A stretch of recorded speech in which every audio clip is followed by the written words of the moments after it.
제 마음에 한 40명 정도 서서 불렀으면 좋겠다, 그런 마음이 있습니다. 그래서 하나님께서 찬양을 기뻐하시는데 성가대로 봉사하고 싶으신 분은 교역자실이나 우리 성가대 임원들에게 연락해 주시면은 성가대로 설 수 있습니다. 그래서 많은 분들이 좀 지원해 주셨으면 감사합니다. 자, 우리 옆 사람 인사하겠습니다. 오늘 주님 전에서 만나서 반갑습니다. 인사하겠습니다. 오늘 은혜 받고 갑시다. 이왕 왔는데 은혜 받고 가야지, 그렇죠? 예, 졸다 가면 안 되겠죠. 여기까지 와가지고 이 아까운 시간에, 예, 은혜 받고 가야지. 은혜 받아야 사는 거예요. 하여튼 죽기 살기로 은혜 받아야 됩니다. 자, 하나님 떠난 인간에게는 늘 이 고통이 있습니다. 고통이, 그렇죠? 여러 가지 삶의 문제로 인한 고통이 있습니다. 불교에서도 인간에게 몇 가지 고통이 있다래요? 108가지 고통이 있다래요. 108번뇌가 있다래요. 염주알이 몇 개예요? 108개랍니다. 108번뇌, 108번뇌. 예? 이 하나님 믿고 구원받은 우리에게도 이 땅에 아직 천국이 완전히 이루어지지 않았기 때문에 여전히 예수 믿는 우리에게도 고통이 있습니다. 그렇죠, 여러분? 난 고통으로부터 완전히 해방됐다, 그런 사람 있으세요? 네, 우리에게 고통이 있어요. 어떤 분들은 마음과 영이 병들어가지고 우울증이라든가 불안증이라든가 강박증이라든가 공황장애 등 정신적인 고통을 당하는 분들이 있습니다. 꼭 뭐 그 정도까지는 가지 않았다 할지라도 여러 가지 삶의 문호로 인해서 마음이 무너진 분들이 있습니다. 또 어떤 분들은 부부간, 부모 자식 간의 갈등으로 가정이 위기에 처해서 슬픔 가운데 있는 분들도 있습니다. 어떤 분들은 교인들 간의 갈등으로 무너져가는 교회를 바라보며 울며 기도하는 분들도 있습니다. 어떤 분들은 거짓과 불의로 가득한 우리 사회를 바라보며 슬퍼하며 고통당하는 분들도 있습니다. 우리가 살아가는 세상이처럼 고통으로 가득 차 있어요. 근데 오늘 제가 준비한 이 말씀은 이 인간 세상에 존재하는 모든 고통을 치유하는 그런 그림입니다. 치유하는 그림. 오늘 제목이 뭐예요? 생명수, 생명나무. 생명수는 뭡니까? 생명을 주는 물이죠. 예. 오늘 요한이라는 사람이 환상을 봤는데 인간의 모든 죄와 죽음과 고통을 치유하는 게 있는데 그게 뭐냐면 생명수와 생명나무예요. 그래서 여러분 오늘 이 시간에 말씀 들을 때 하나님 주시는 생명수를 벌컥벌컥 마시고 생명나무 이파리를 잘근잘근 씹어 먹으셔가지고, 예? 오늘 여러분 고통으로부터 해방받고 돌아가시기를 주의 이름으로 축복합니다. 예. 자, 오늘 사도 요한이 환상을 하나 봤습니다. 환상을 봤는데 환상 중에 큰 이 강을 봤어요. 강. 여러분 꿈속에서 물이 보이면 좋은 거예요, 나쁜 거예요? 좋은 거예요? 안 좋은 거예요? 좋은 거예요? 하여튼 무당점쟁이가 하는 말이죠, 그런 말은. 무당점쟁이가 하는 말이 있어요. 뭐 또 아침에 새벽에 무슨 이렇게 배설물 치우는 차를 보면 또 뭐 그날 돈이 벌린다는 등 난 새벽에 자주 보는데. 자, 큰 강에 대한 환상을 봤는데 그 강의 근원을, 이 강이 도대체 어디서 이 강물이 흘러나오나 이 근원을 쭉 따라가 봅니다. 환상 중에 근원을. 여러분 우리도 이제 여기죠, 한 5분만 가면 한강 있죠? 우리 한강 옆에 사는 아주 좋은 동네예요. 여기가 건물을 막 져가지고 좀 한강 바람이 잘 안 불어와서 그렇지, 여기가 한강 옆에는 좋은 동네입니다. 자, 그 한강이 있는데 한강물을 이렇게 쭉 따라가면은 그 한강물의 줄기가 이렇게 어디서 올라오는지 쭉 올라가다 보면은 두물머리라고 하는 데가 나와요. 가보셨나요? 두물머리. 거기에 가면 한강이 갈라집니다. 이렇게 남한강과 북한강으로 갈라져요. 좀 한번 가보세요. 별로 안 멀어요, 여기서. 두물머리인데 남한강과 북한강이 이렇게 내려오다가 두물머리에서 합치는 곳이에요. 합쳐서 이제 한강으로 흘러내려오는데, 그래서 거기 누가 많이 가겠어요? 데이트하는 젊은 청춘들이 많이 갑니다. 왜? 거기 가면 합쳐지잖아. 그러니까 이게 깨지지 않고 결혼한단 말이에요. 그래서 그 두물머리에 가는 거예요. 자, 그 또 강을 계속 거슬러 올라가 보면 제가 지도에서 그 구글 지도로 다 거슬러 올라가 봤어요. 쫙 강원도 어디 화천 산골짜기 거기까지 올라가더라고요. 오늘 여기도 지금 환상을 보는데 그 강 줄기를 쭉 따라 올라가는데 이 물이 도대체 어디서 근원이 되는가? 쭉 따라 올라가다 보니까 어디서 이 물이 흘러나오냐면은 하나님의 보호자로부터 흘러나와요. 하나님과 어린 양의 보호자. 1절 한번 읽어보겠습니다. 시작.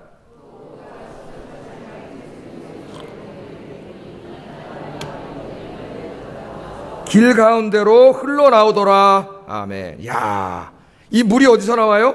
하나님과 어린 양의 보좌라 그랬습니다. 어린 양은 뭐 우리 잘 알죠. 예수 그리스도예요. 지금 예수님이 어디 계시죠? 하나님의 보좌에 앉으셔서 지금 이 시간에도 우리 예배를 받으시고 여러분의 인생의 길흉화복을 다 주관하시고 인간의 역사와 우주 만물을 주관하고 계세요. 그런데 이 강물이 어디서 흘러나오냐면 하나님과 예수님이 앉아 계신 보좌로부터 이 강물이 흘러나와요. 그런데 이 강물이 그냥 물이 아닙니다. 이 물의 이름이 뭐예요? 생명수예요. 이 강은 무슨 강이에요? 생명수로 이루어진 강입니다. 요새 여러분 그저 우리나라 물이 안 좋아 수돗물 뭐 좋다고 그러고 정부에서는 사람들은 안 좋다고 해서 안 먹어요. 아리수를. 저는 맨 처음에 아리수가 무슨 프랑스에서 온 물인 줄 알았습니다. 아리수. 근데 수돗물로 아리수라고 하더라고요. 근데 여러분 그래도 뭐 사 먹어요? 물 사 먹잖아요. 물도 막 종류가 많아가지고 어떤 뭐 프랑스 어디서 온 물이더라. 그럼 비싸요 또. 예, 내가 먹으면 다 비슷한 것 같은데 비싸요. 그 이름을 뭐라고 다 붙여놨어요? 생수라고 붙여놨지 않습니까? 생수, 생명수, 생수에 그거 먹으면 영생합니까? 예? 그 생수라고 붙여놨어요. 근데 여기 진짜 생수를 봅니다. 진짜 생수. 야, 여러분 이 강에서 물 퍼다가 팔아먹으면 부자 될까요? 안 될까요? 예? 부자 될 것 같아요. 제가 지금 그 물 퍼가지고 여러분에게 무료로 주고 있는 거예요. 지금 말씀으로. 할렐루야. 예. 자, 이 생명수가 있는데 이 생명수인데 이 생명수가 흘러가는 곳마다 놀라운 일이 벌어집니다. 생명수가 흘러가는 곳마다 모든 창조 세계가 치유되고 소생되고 인간의 문제가 해결되고 인간의 실존적인 문제가 전부 치유돼. 지금 오늘 그림을 보니까 우리 아멘한 집사님 그대로 될 줄로 믿습니다. 아멘을 잘 하셔야 돼. 말씀을 덥석 받아 먹어야 돼요. 아멘으로. 그래야 여러분에게 임하는 거예요. 자, 요한이 가만히 보니까 말이죠. 이 생명수가 흘러가는 곳마다 하나님의 모든 이 창조 세계, 그러니까 세상 사람들이 말하는 자연이죠. 자연. 예? 자연 세계가 전부 회복돼요. 우선 보니까. 다시 한번 1, 2절 합쳐서 한번 읽어보겠습니다. 1, 2절 시작.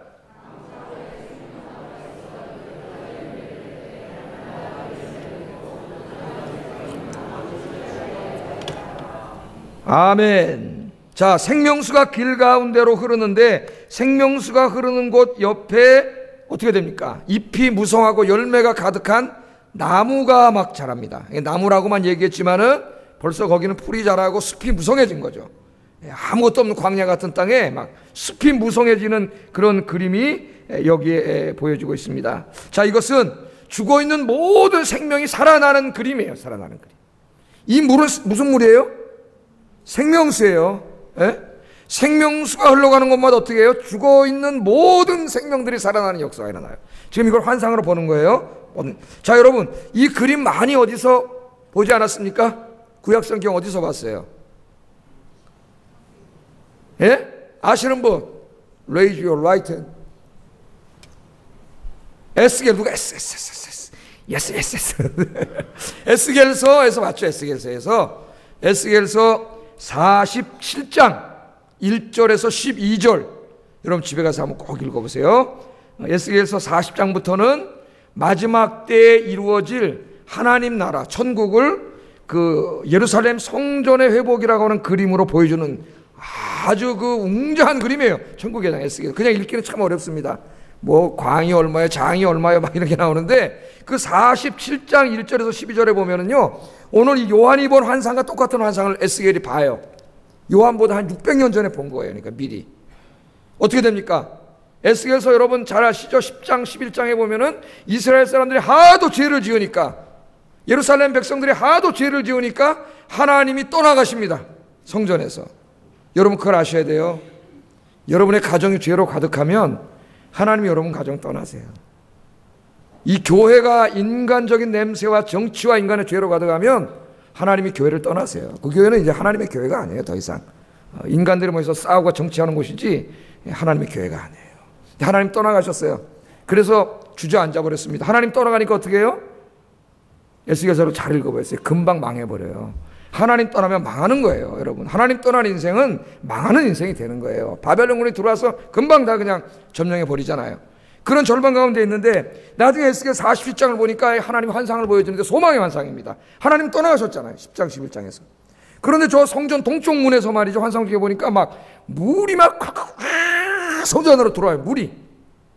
물이 들어오는데 물이 성전으로 쫙 들어와가지고 성전을 휘가 막 돌기 시작하는데 맨 처음에 높이가 발목 정도 차더니 무릎에 오더니 허리에 오더니 가슴에 오더니 나중에 그냥 키를 넘겨서 수영할 정도로 큰 강을 이뤄가지고 그 성전으로 들어온 물이 성전을 가득 채웁니다.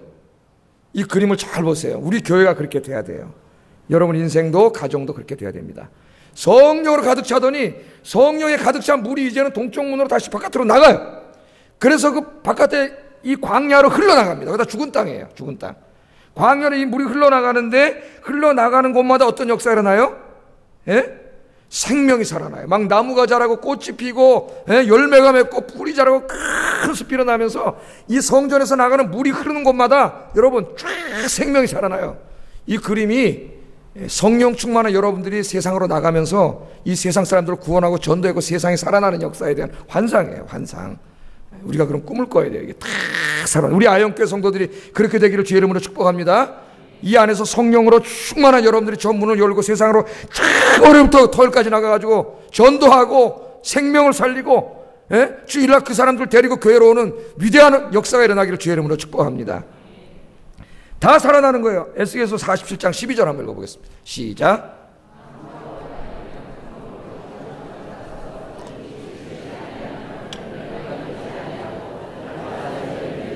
그 물이 성소를 통하여 나옴이라. 그 열매는 먹을만 하고 그 잎사귀는 약재료가 되리라.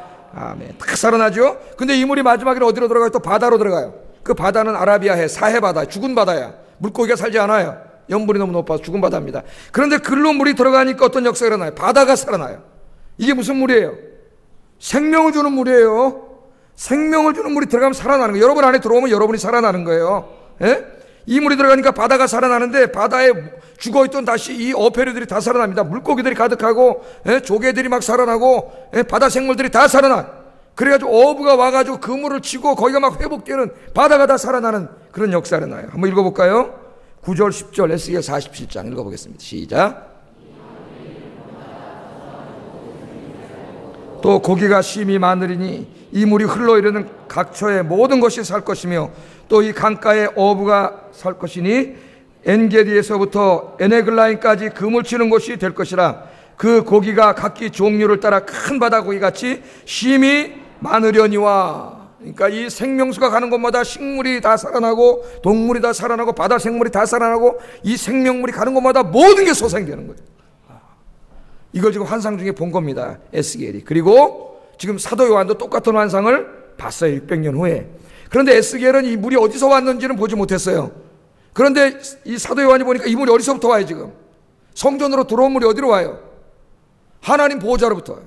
하나님 보호자로부터 이 물이 우리 아영교회로 흘러 들어와 가지고 여러분 안으로 들어와서 여러분을 통해서 바깥으로 흘러나가 가지고 여러분이 가는 곳마다 생명이 살아나는 역사가 일어나기를 바랍니다. 그럼 위대한 그림이에요. 이 그림이 여러분 막 눈물을 흘리고 우리가 지금 감동을 가지고 이걸 읽어야 돼요. 자, 이제 첫째 우리가 이 문자 그대로 보면은 생명수가 가는 곳에 지금 뭐가 살아나고 있어요? 우리가 살고 있는 이 자연 환경이 다 살아나고 있지 않습니까? 자연 환경이. 좀 우리가 생각해 보겠습니다. 여러분 우리가 지금 살고 있는 이 자연, 이제 안 믿는 사람들은 자연이라 그러죠. 우리들은 이제 하나님의 창조 세계, 피조 세계 그렇게 이야기를 합니다. 이 자연 세계가 지금 어떤 상태에 있을까요? 성경에 보면은 위대한 신학자인 사도 바울은 이 하나님의 창조 세계가 지금 고통 중에 신음하고 있다래요. 그게 보이시나요, 여러분? 한번 읽어볼까요? 로마서 8장 21절, 22절 읽어보겠습니다. 시작.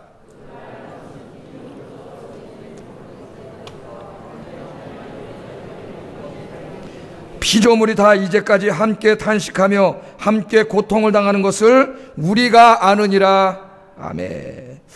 자, 여러분, 우리가 이 바라보는 창조 세계는 이중성을 가지고 있습니다. 아니, 목사님 설교할 때 보면은 뭐 자연이 하나님의 창조 영광이 드러나고 그래서 하나님 지으신 세계를 보면서 하나님 영광을 봐야 된다고 이때까지 설교하셨는데, 아니, 바울 오늘 보니까 그 창조 세계가 아름다운 게 아니라 막 고통 중에 막 신음하고 있다는데 어떻게 된 겁니까? 그렇게 물어볼 수 있겠습니다. 자연은 이 이중성을 가지고 있어요. 지금 현재 우리가 살고 있는 자연은 인간이 타락 후에도 이 하나님의 창조하신 창조 세계는 여전히 어느 정도의 창조의 아름다움을 간직하고 있습니다. 그래서 우리가 그 하나님의 창조 세계를 볼 때마다 우리는 거기서 창조의 아름다움과 하나님의 영광을 어느 정도는 거기서 느낄 수가 있습니다. 어느 정도는 우리가 느낄 수가 있어요. 그래서 여러분, 이 하나님의 창조 세계를 바라보면서 그 아름다움을 보고 감탄하고 노래한 사람들이 이 낭만파 시인들이에요. 낭만파 시인들입니다. 그 중에서 하나 제가 시를 하나 소개해 볼게요. 여러분이 너무나 잘 알고 있는 유명한 영국의 낭만파 시인 윌리엄 워즈워드. 여러분 뭐 초원의 빛이요 꽃의 영광이요 뭐 그런 것도 알고, 오늘 제가 무지개라고 하는 시를 하나, 무지개 조금만 자 한번 읽어보겠습니다. 시작. 어려서도 그러했고 어른인 지금도 그러하고 늙어서도 그렇게 될 것이리라. 만일 그러하지 아니하면 하나님 내 생명을 거두어 가소서. 뭐 중간에 좀 있는 거 제가 중요하겠습니다. 자, 이게 뭐예요? 하늘의 무지개를 바라보면 뭐예요? 이 사람은 가슴이 막 뛰어요. 그 창조의 아름다움을 바라보면서 막 가슴이 뛰어요. 언제부터? 어려서부터. 근데 원어에 보면은 내가 태어날 때부터. 근데 이제 좀 의역하면 어렸을 적이라고 번역하는 게 더 좋을 것 같아요. 제가 볼 때. 저 이 번역을 따랐는데, 어렸을 적부터예요. 어렸을 적부터. 여러분, 어렸을 때 하늘에 비 오고 무지개가 샥 뛰면 막 애들이 어떻게 해요? 막. 가슴이 뛰고, 야, 무지개다! 그러면서 막 손뼉 치고 막 그런 순수함과 어떤 동심과 그런 상상력 그런 게 있잖아요. 그죠? 지금은 어떠세요? 지금은. 무지개가 뜨든 말든 그냥 먹고 살기 힘들어 죽겠는데 뭐 꽃이 피든 말든 봄이 오든 말든 그냥 그렇잖아요. 근데 이 사람 뭐라고 노래해요? 어려서도 그러했고 어른인 지금도 그러하고, 어른인 지금도. 그리고 또 뭘 소망하고 있어요? 늙어서도 그러하리라. 늙어서도. 만일 늙어서 그렇게 가슴이 뛰지 않으면 차라리 내 생명을 거두어 가소서. 그런 말이에요. 여러분, 하나님이 창조하신 이 창조 세계를 바라보면서 정말 그 들에 핀 꽃 하나 보고도 기뻐하고 즐거워하고 손뼉치고 감탄하고, 그런 사람이 행복한 사람이에요. 행복한. 우리 집에도 많은 뭐 화분 하나 우리 사람 사왔는데 자스민이라 그러더라고. 그 자스민인가 냄새 맡아봤더니 잘 안 나는 거. 그런데 좀 있다 보니까 하얀 꽃이 피는 거예요. 깜짝 놀랐어요. 또 하얀 꽃을 피면서 야, 꽃 폈다. 여보, 꽃 폈어. 야, 꽃 폈다. 아무것도 아니지만 그냥 행복해지는 거예요. 우울증이 싹 도망가요. 행복이면 별건지 아세요, 여러분? 같이 꽃하고 손뼉치고 즐거워하고. 여러분, 하나님의 창조 세계는 그런 기쁨이 있어요. 그래서 여러분, 다윗과 같은 사람, 위대한 시인이지 않습니까? 다윗 같은 위대한 시인이 어디 있어요, 이 세상에? 이 사람이 쓴 시도 한번 보겠습니다. 시편은 여러분 시예요. 시. 산문이 아니에요. 우리말 성경도 좀 시처럼 이렇게 써야 되는데 운문처럼 산문처럼 써서 좀 아쉬워요. 같이 한번 읽어보겠습니다. 시작. 온 땅에 어찌 그리 아름다운지요, 주의 영광이 하늘을 덮었나이다. 주의 손가락으로 지으신 주의 하늘과 주의 베풀어 주신 달과 별을 내가 보니. 사람이 무엇이간데 주께서 나를 사랑하시면, 이제 그 말씀이 나오는 거예요. 밤하늘의 별들을 보면서 다윗은 감탄합니다. 감동합니다. 거기서 하나님의 영광을 봅니다. 찬양합니다. 하나님의 창조 세계에는요, 타락했음에도 불구하고 어느 정도의 이런 아름다움과 하나님의 영광을 보여주는 것이 존재합니다. 여러분들 이런 영성을 회복하셔서 여러분 하나님의 창조 세계 하나하나 풀 하나 꽃 하나 그 새소리 하나 들으면서도 여러분 감동하고 감탄하고 감사하는, 감사의 눈물을 흘리는 그런 정말 살아있는 영성을 소유하기를 주의 이름으로 축복합니다. 그 진짜 신앙이에요. 여러분, 봄에 피는 꽃 한 송이를 보고도 기뻐하고 울 수 있는 사람, 감수성이 예민한 사람만이 아니라 신앙으로. 그런데요, 창조 세계는 이런 아름다움만 있는 것은 아닙니다. 이중성이 있다 그랬죠? 이 속에는 가만히 들여다보면은 약육강식의 살벌한 투쟁과 먹이 사슬이 있습니다. 내가 살기 위해서 남을 잡아먹어야 돼요. 피를 흘려야 돼요. 온갖 해로운 독을 갖고 다른 피조물들을 공격하고 해야 하는 짐승과 벌레들이 있습니다. 무서운 병균들이 있고 바이러스들이 있습니다. 창조 세계의 모든 생명체들은 생존하기 위해 잔인하게 서로 피를 흘리며 살고 있습니다. 정글의 법칙, 약육강식이 지배하는 그런 사회예요. 여러분, 저는 어렸을 때 그런 생각을 해봤습니다. 수련회 가서 있는데 은혜 받으려고 하는데 뭐가 나요? 엥! 하더니 모기가 딱 내 피도 모자라 죽겠는데 내 피를 빨아먹고 한단 말이에요. 그때 하나님 이런 생각을 해봤어요. 아니, 하나님 모기는 왜 만드셨나? 그런 생각 해봤어요? 아니, 모기 하나님이 만드신 창조 세계라고 배웠는데 교회에서, 아니 모기는 왜 만들어가지고 무슨 선한 창조에 나를 물고 뇌염 모기 몰려면 뇌염 걸려서 죽는데, 아니 바퀴벌레는 왜 만들어 놓으셔가지고 바퀴벌레 우리 집사람 까무러치게 만들어 놓냐 말이에요. 바퀴벌레라고. 와! 바퀴벌레 오면은 그런 생각 해보셨어요? 질문하는 사람들이 있어요. 안 믿는 사람들이. 예리한 질문입니다. 왜 안 만들어 놨겠어요? 여러분 그 진화론자의 창시자인 찰스 다윈도요, 처음에는 하나님 믿는 사람이었어요. 하나님이 다 창조한 세계라는 걸 주일학교에서 배워서 믿었습니다. 그런데 이 친구가 생물학을 전공하면서 생물을 공부하다 보니까 하나님의 선한 창조라고 보기 어려운 게 너무 많은 거예요. 지금 제가 이야기한 이 얘기예요. 거기 먹이사슬이 있고 약육강식이 있고 거기 막 해충이 있고 독충이 있고 모기가 있고 병균이 있고 이걸 어떻게 선하신 하나님이 만들었다고 할 수 있는가? 이건 하나님이 만들지 않았다. 하나님도 없다. 그러므로 이 창조 세계가 생겨난 근원을 창조론이 아니라 다른 설명이 필요하다. 그래가지고 진화론이 나온 거예요. 아시겠어요? 사실 그런 고민을 해보는 건 굉장히 중요합니다. 우리에게. 여러분 잘 아셔야 돼요. 원래 하나님이 창조하실 때 창조 세계는 이런 끔찍한 세상이 아니었습니다. 모기가 있었지만 우리를 물지 않았어요. 독사가 있었지만 하와하고 이야기했어요. 요새 여성들이 뱀 보면 이야기합니까? 뱀 보면 어떻게 해요? 뱀 좋아하세요? 으아! 바퀴도 의학인데 뱀 보면 난리. 그때는 뱀하고 이야기를 했어요. 이야기를. 그런 세상이 아니었어요. 서로 잡아먹고 죽이는 세상이 아니라 서로 조화를 이루고 서로 함께 사는 세상이었습니다. 그럼 왜 이렇게 됐느냐? 인간의 죄를 짓고 타락한 다음에 이렇게 된 거예요. 그래서 이 세상을 악한 영이 사탄이 지배하면서 하나님이 창조하신 선하신 세계가 원래는 우리 인간과 함께 서로 조화를 이루면서 살아야 되는 이 자연 세계가 서로를 죽이고 공격하는 세상이 된 거예요. 찰스 다윈은 그걸 몰랐어요. 인간의 죄 때문에 그렇게 됐다는 걸 모르고 하나님을 부정하게 됐어요. 자기 때문에 그렇게 됐는데 이 세상이. 그러나 여러분 오늘 이 위대한 그림을 보세요. 생명수가 흐릅니다. 하나님께서 사랑하셔서 이 세상을 치유하세요. 그냥 내버려두지 않으시고 하늘 보호자에서 뭐가 나와요? 생명이 나와요. 생명. 물로 상징된 생명이 흘러나와요. 그 생명이 흘러가는 곳마다 모든 게 회복이 돼요. 자연세계가 다 회복이 돼요.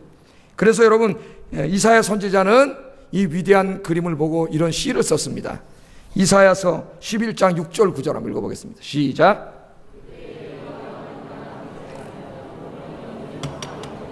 송아지와 어린 사자와 살찐 짐승이 함께 있어 어린아이에게 끌리며 암소와 곰이 함께 먹으며 그것들의 새끼가 함께 엎드리며 사자가 소처럼 풀을 먹을 것이며 젖 먹는 아이가 독사의 구멍에서 장난하며 젖된 어린아이가 독사의 굴에 손을 넣을 것이라. 내 거룩한 산 모든 것에서 해됨도 없고 상함도 없을 것이니 이는 물이 바다를 덮음같이 여호와를 아는 지식이 세상에 충만할 것임이니라. 아멘.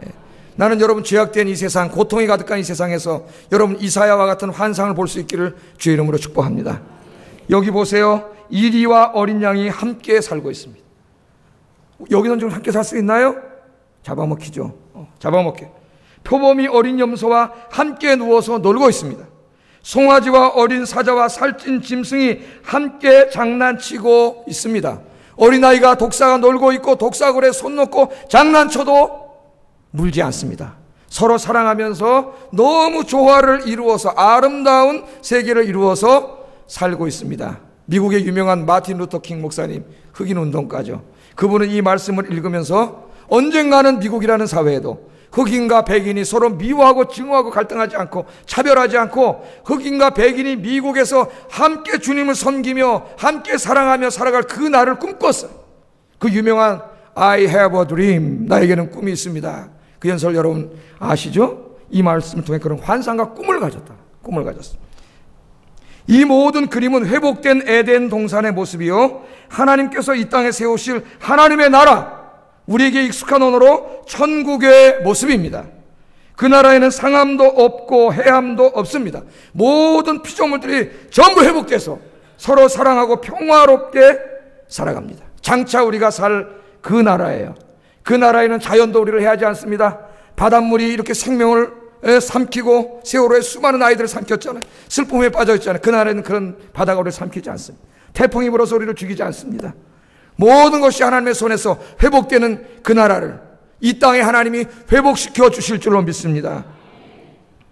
그런데 그 생명수가 흐르는 곳에는요, 이 자연세계만 치유되고 소생되는 게 아니에요. 그림을 보니까 근본적으로는 인간과 인간 세계가 치유되고 있습니다. 3절과 5절을 읽어보겠습니다. 시작.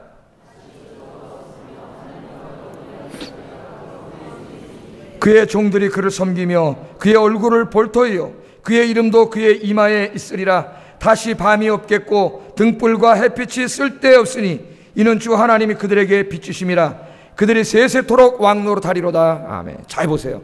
이 생명수가 흐르는 곳에 모든 것이 살아납니다. 그런데 두 가지는 죽어요. 두 가지는 없어집니다. 생명수가 흐르는 곳에 두 가지가 없어요. 뭐가 없어요? 저주가 없습니다. 거기에는 밤이 없습니다. 할렐루야. 저주와 밤이 없어요. 저주와 밤이 뭡니까? 인간의 죄악으로 인해 발생한 죽음과 질병과 삶의 실존적인 고통과 슬픔과 눈물과 그리고 우리의 죄악에 쓴 열매들입니다. 생명수 강가에는 이런 것들이 존재하지 않습니다. 왜 그럴까요? 21장 4절도 한번 읽어보겠습니다. 시작.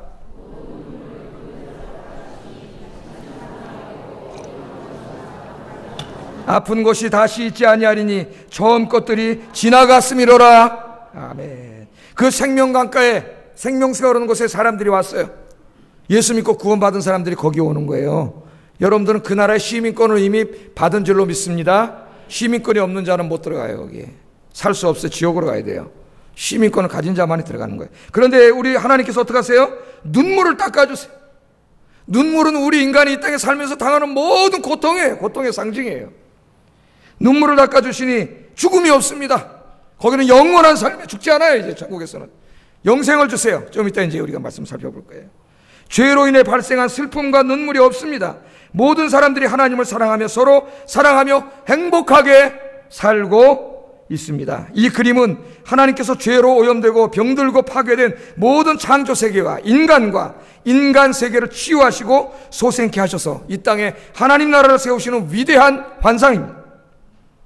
이곳이 바로 하나님께서 저와 여러분을 위해서 준비하신 하나님 나라요 천국이고, 요한계시록 21장 22장은 이 위대한 천국의 모습을 우리에게 보여주고 있는 그림입니다.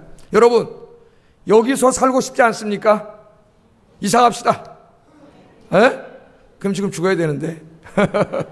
여러분, 이거 살고 싶으시죠? 죽음도 없고 질병도 없고 고통도 없고 슬픔도 없고 눈물도 없고 누구를 해하는 것도 없고 누구를 상하는 것도 없고, 에? 모두가 사랑하면서 하나가 돼서 평화를 이루어 살고 있는 그 나라가 천국인데, 여러분, 이 천국의 모습을 보여주신 거예요. 왜? 이 나라를 가슴에 품고 살라고. 품고. 지금은 아직 이루어지지 않았잖아요. 왜 이걸 품어야 됩니까? 요한계시록 읽어보면은요, 이 하나님의 나라와 반대되는 또 하나의 나라가 굉장히 많이 나옵니다. 그 나라가 어떤 나라예요? 로마예요. 로마.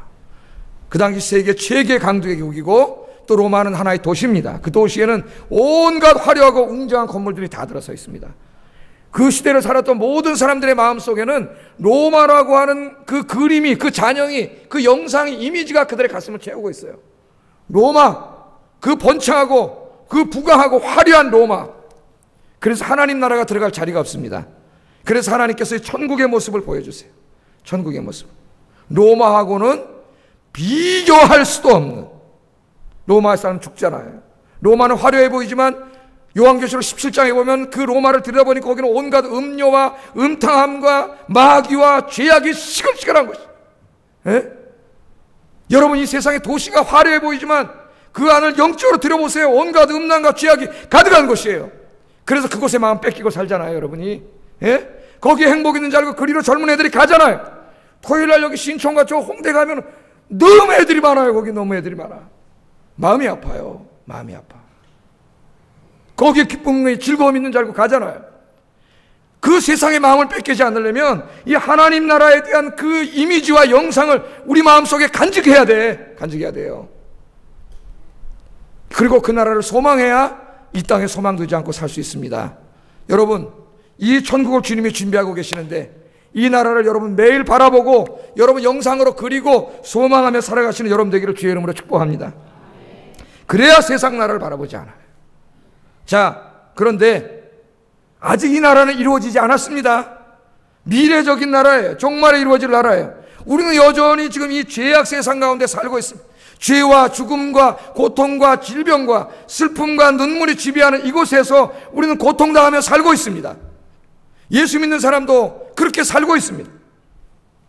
그럼 어떻게 될까요? 우리는 저 미래의 천국만을 소망하면서 이 땅에서는 아무 소망 없이 그냥 미래만 바라보고 살아야 될까요? 성경은 그렇게 이야기하지 않습니다. 성경은 그렇게 얘기하죠. 이제 잘 들으세요. 지금부터 중요한 얘기가 지금부터 나와요. 이제부터 성경은 그렇게 얘기하지 않습니다. 우리는 지금 이 죄악 세상 가운데 살고 있지만 그 아까 하늘 보호자에서 흘러나오는 물이 전부 다 살려내지 않습니까? 그 하늘나라에서 흘러나오는 물을 여기서 지금 우리가 마시면서 여기서 천국의 기쁨과 행복을 누리며 살 수 있음을 성경은 이야기하고 있어요. 우리가 비록 죄악 세상 가운데 살고 있지만 미래에 우리가 들어가서 살 천국의 기쁨을 여기서 누릴 수 있다니까요. 이 세상에서 살지만 이 세상의 삶이 아니라 천국의 삶을 살 수 있다는 거예요. 다시 한번 우리 1절 2절 읽어보겠습니다. 시작.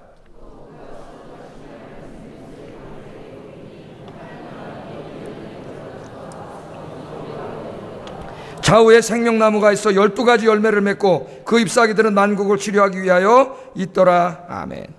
복잡한 신학적인 논증은 생략하겠습니다. 여기에 보호자로부터 흘러나오는 물은 성령이에요. 성령과 성령이 가져다 주시는 생명입니다. 생명. 여기에 보면 또 하나가 있죠. 나무가 있는데 그 나무 이파리는 왜 있다 그랬어요? 열방을 치유하는 나무 이파리예요. 그 이파리를 먹으면 치유가 된단 말이에요. 여기 나무와 나무 이파리는 작게 말하면 예수 그리스도가 완성하신 구원의 복음이고 넓게 말하면 성경 66권 하나님의 말씀이에요. 하나님의 말씀. 그러니까 성령께서 하나님의 말씀으로 치유하시는 거예요. 이 세상의 치유는 돈에 권력에 정치에 있지 않습니다. 지방선거 끝나고 마음에 드는 사람 저도 마음에 안 드는 사람도 뽑히고 그랬어요. 그러나 어떡할 거예요. 근데 그런 게 중요한 게 아니에요. 이 세상을 살리는 것은 성령과 하나님의 말씀이에요. 정치가 아니에요. 성령과 하나님의 말씀입니다. 그러면 이 땅에서 우리가 어떻게 그 천국 보호자에서 흘러나오는 그 생명수를 마시고 생명나무 이파리를 먹을 수 있습니까? 예수님께서 이거부터 얘기해야지. 여러분 하나님께서 창조하셨을 때 에덴 동산을 한번 생각해 보세요. 에덴 동산에 뭐가 있어요? 강 4개가 흘러요. 여러분 이게 다 중요한 상징을 가지고 있는 것들이에요. 신학적인 강 4개가 흘러요. 근데 그 강 4개의 근원이 어디냐면은 하나님 보호자예요. 창세기는 안 나오지만 성경 전체를 살펴보면 하나님의 보호자에서 흘러나오는 물이에요. 그러니까 상징성이 있는 거예요. 그 강물들이 에덴 동산의 생명을 살립니다. 그러니까 아담과 하와가 거기 있을 때는 죽지 않아요. 그런데 죄를 짓고 에덴 동산에 쫓겨나죠. 그래서 생명수도 마실 수 없고 생명나무도 먹을 수 없습니다. 그래서 인간에게 죽음이라는 게 찾아온 거예요. 인간이. 그런데 우리 예수님께서 이 땅에 오셔서 이야기를 하시는데요. 그 생명수와 생명나무를 먹을 수 있는 길을 가르쳐 주셨어요. 우리 예수님. 여기서 어떻게 가르쳐 주셨습니까? 요한복음 7장 37절 39절 한번 읽어보겠습니다. 시작.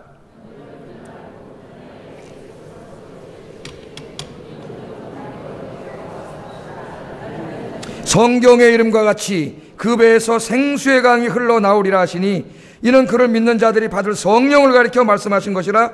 예수께서 아직 영광을 받지 아니하셨으므로 성령이 아직 그들에게 계시지 아니하시더라. 아멘. 우리는 사도행전에서 오순절날님이 성령이 온 성령 시대에 살고 있습니다. 자, 여러분 여기 뭐라 그래요? 예수님께서 뭐라고 외치고 계시죠? 나를 믿는 자는 자기의 죄를 고백하고 주 예수 그리스도를 자신의 구주로 영접하는 자, 예수님을 믿는 자는 어떻게 한다고요? 그 배에서 뭐가 흘러나요? 생수의 강이 흘러넘치리라. 아멘. 생수, 지금 사도 요한이 본 바로 그 생수, 에스겔이 본 바로 그 생명의 물, 하나님 보호자에서 흘러나오는 그 생명의 물이 어디에 넘쳐? 예수 믿을 때 예수님을 믿는 사람 안에 흘러넘친다는 거예요. 안에 처음으로 중요합니다. 자, 구약시대에는요 에스겔이 본 것처럼 그 하나님의 보호자에서 흘러나오는 생명수가 성전으로 들어와가지고 성전을 거쳐서 바깥으로 나갔어요. 근데 신약시대에 오면은 이 참 성전이 누구세요? 예수님이세요. 그래서 이 하늘에서 흘러나오는 생명수가 누구를 통해 들어와요? 예수님을 통해서 흘러가요, 세상으로. 그래서 여러분, 예수 그리스도를 붙잡는 사람, 예수 그리스도를 믿는 사람에게는 그 하나님의 생수가 흘러 들어가는 거예요, 그 사람에게. 예수 안 믿는 사람은 안 흘러가요. 여전히 죽음 속에 사는 거예요. 생수가 흘러들어가요. 여러분 예수 그리스도를 믿습니까? 여러분의 주님으로 영접하셨습니까? 그러면 하늘 보호자로부터 흘러내리는 생명수가 여러분에게 들어가고 성령께서 생명나무의 이파리를 먹게 하세요. 그러면 그 이파리가 여러분을 치유해요. 그 생명나무 잎이 뭐예요? 복음이고 하나님의 말씀이에요. 그러니까 예수 그리스도를 여러분이 믿고 붙잡으면 성령께서 하나님의 말씀을 통하여 여러분 안에 흘러들어가서 여러분의 병든 것들을 다 치유하고, 할렐루야, 여러분 안에 하나님의 영으로 가득하게 하는 축복이 있을 줄로 믿습니다. 자, 그러면 자 보세요. 성령이 여러분 안에 예수 믿으면 들어오시죠. 생명수가 성령이니까. 성령은 생명의 영이에요. 아까 그 물이 뭐로 상징한다고요? 성령과 성령이 가져오는 생명, 하늘의 생명. 그럼 여러분 안에 뭐가 들어온 거예요? 하늘의 생명이 들어온 거예요. 하늘의 생명. 하늘의 생명을 성경에서는 영원한 생명이라 그래요. Eternal life. 영생이에요. 영생. 영생. 이 땅의 생명은 영원하지 않습니다. 기껏 살아봐야 100살도 못 살고 죽습니다. 100살. 요새는 이제 막 오래 사셔가지고 90살까지도 막 사시고, 상이 나서 가보면은 대충 85세 뭐 이 정도 막 사시고 그러세요. 길어도 100년을 살지 못하고 그러나 인간은 죽습니다. 그런데 하나님께서 주시는 생명은 영생에 영원히 죽지 않습니다. 아니 목사님 뭔 소리 하세요? 우리도 다 죽는데 맨날 장례식 치르면서 뭔 그딴 소리 하세요? 물론 우리도 육신의 죽음을 맞이하지만 여러분, 주님 재림하실 때 부활하여 영원한 생명을 가지고 천국에서 영원히 살게 되는 줄로 믿습니다. 안 믿는 사람은 지옥불에 떨어지는 거예요. 지옥불에.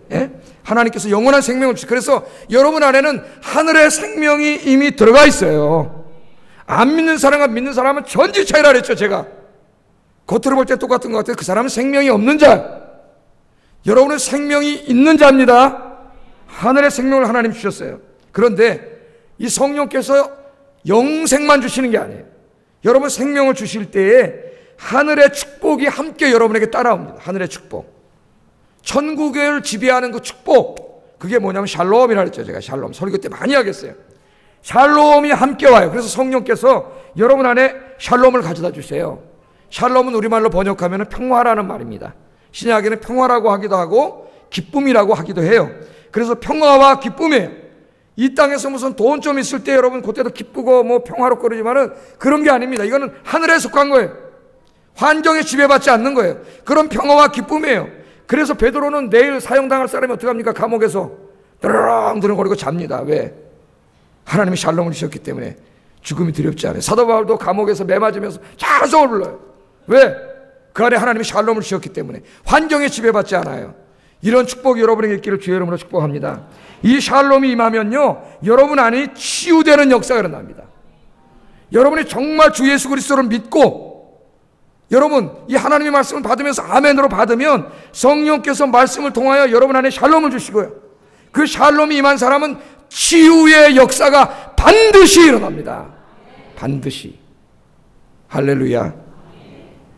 우리의 마음속에는요, 불안과 염려와 분노와 증오와 원한과 원망과 욕심과 슬픔과 좌절과 열등함과 자살하고 싶은 마음과 음란과 쾌락 등으로 가득 차 있습니다. 우리의 마음속에 이러한 것들로 가득 차 있는 한 우리는 살아있으나 죽은 자입니다. 죽은 자. 이러한 병든 마음들이 우리의 정신과 육체를 병들게 만들고요, 이런 사람은 절대로 행복할 수 없습니다. 이러한 마음 상태로는 행복한 삶을 살 수도 없고 이웃도 하나님도 기쁘게 할 수 없습니다. 인간관계도 하나님과의 관계도 제대로 되지 않습니다. 이러한 죄악의 찌꺼기들을 다 치유받아야 돼요. 쏟아내야 돼요. 어떻게 쏟아냅니까?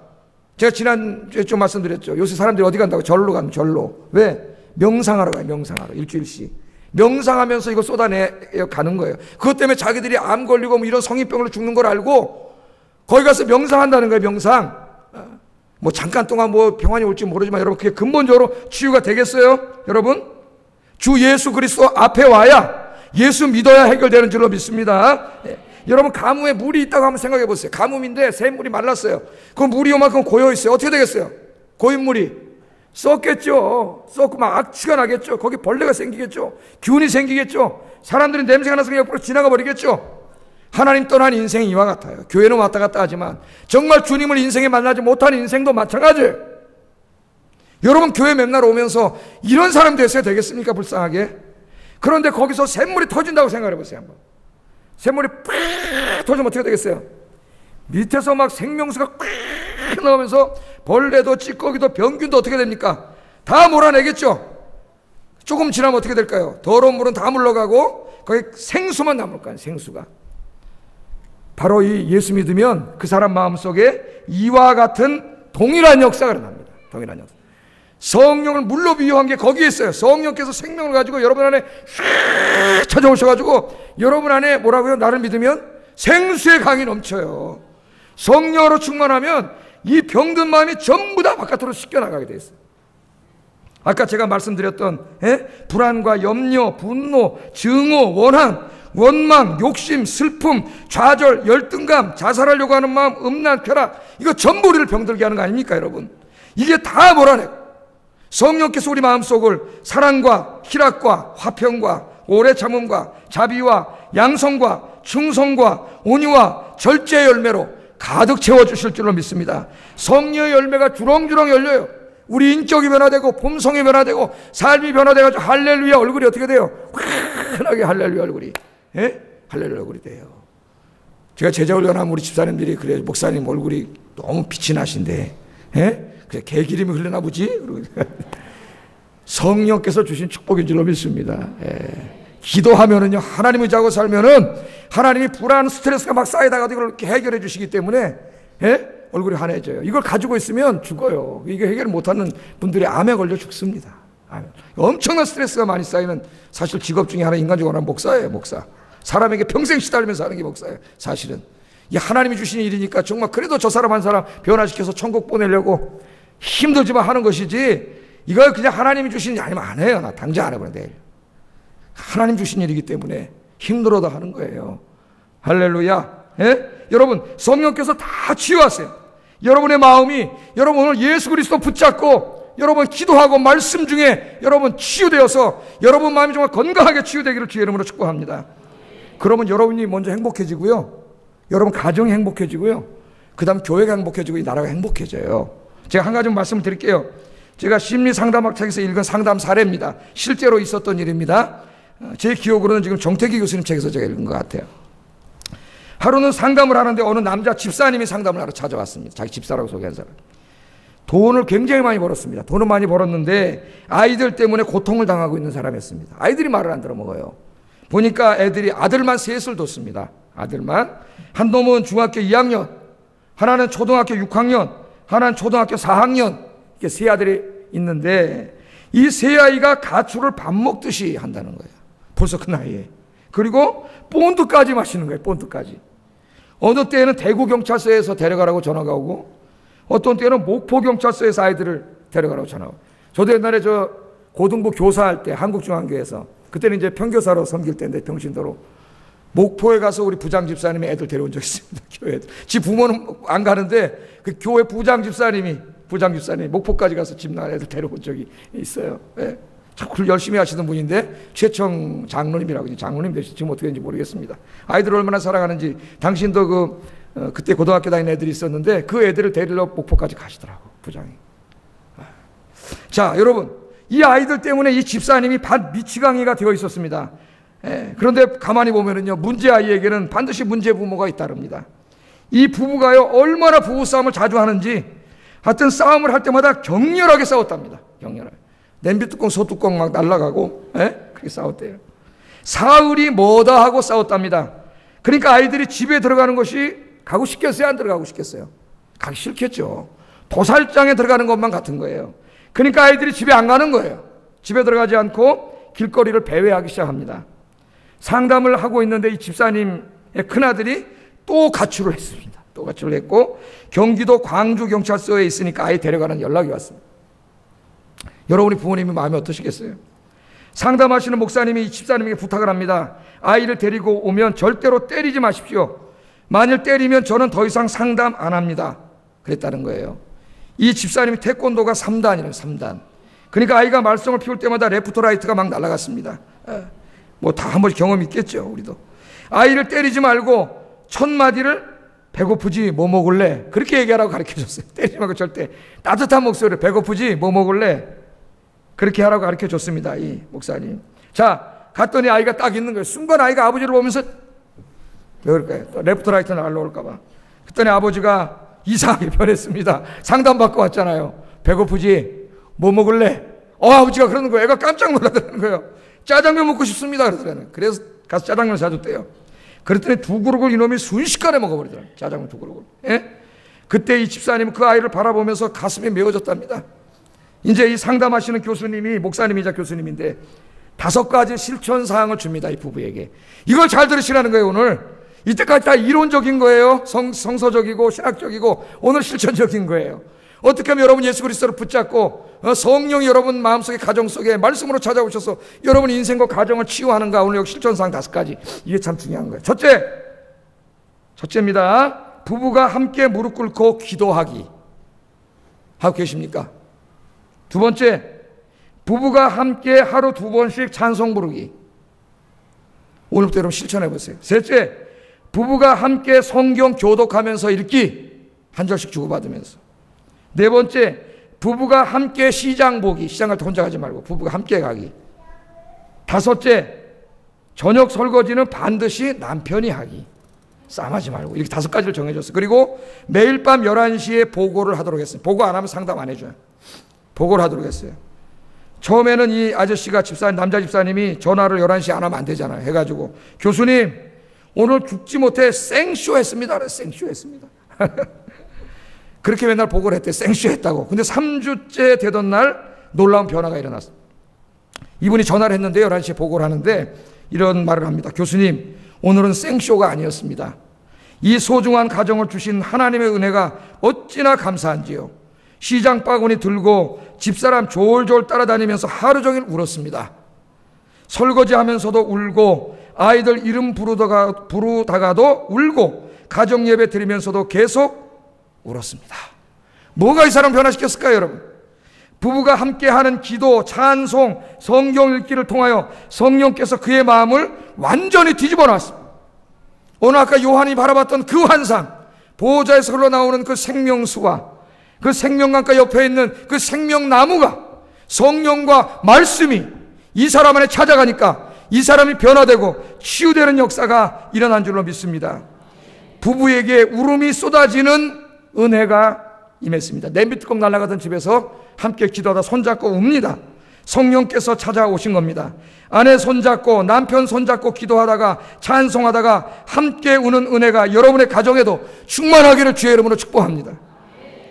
부부가 이렇게 변하니까요, 아이들이 변하기 시작합니다. 아이들이 다시는 가출을 하지 않습니다. 5가지 지침을 실천한 후 9개월이 지났을 무렵에 이 집사님은 평생에 보지 못했던 감격적인 장면을 목격하기 시작했답니다. 새벽에 화장실을 다녀오다가 아들 방에서 불빛이 새어나오는 게 보였습니다. 새벽에 무심코 문을 열어본 그의 눈에 초등학교 6학년인 둘째 아이는 공부하다가 책상에 엎드려져 잠자고 있고 큰아들은 그때까지 공부를 하고 있는 모습이 보였습니다. 가출 안 하는 것만도 고마웠는데 감사했는데 아이들이 늦게까지 공부를 하고 있는 것이었습니다. 인기척이 나니까 큰아들이 뒤를 돌아보면서 아버지를 보고 멋쩍게 웃으면서 이렇게 말하더랍니다. 아빠, 전에는 제가 왜 그랬는지 모르겠어요. 왜 그랬는지. 그 순간에 집사님은 너무 행복했습니다. 그래서 태어나서 처음으로 이 말을 해봤답니다. 너무 늦게까지 공부하지 마라. 몸 상한다. 이 말 얼마나 해보고 싶을까요, 부모님들이. 너무 늦게까지 공부하지 마. 몸 상한다. 이 집사님 방문을 닫고 화장실에 가서 펑펑 울었답니다. 어떻게 우리 집에 어찌 이런 행복이 올 수 있는가. 하나님 감사합니다. 나중에 이 아이가 장학생이 돼갖고 대학에 들어갔고요. 지금은 미국의 한 명문대학에서 공부를 하고 있다. 싫어합니다. 싫어.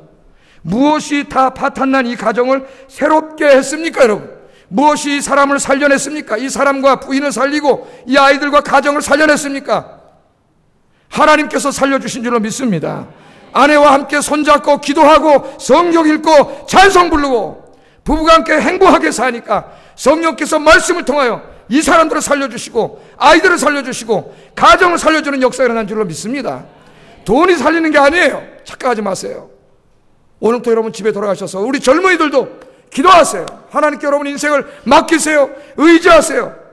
그러면 성령께서 저 보호자에서부터 찾아오시는 생명수로 여러분을 건강하게 치유하시고 여러분 인생을 소생시켜 줄 줄로 믿습니다.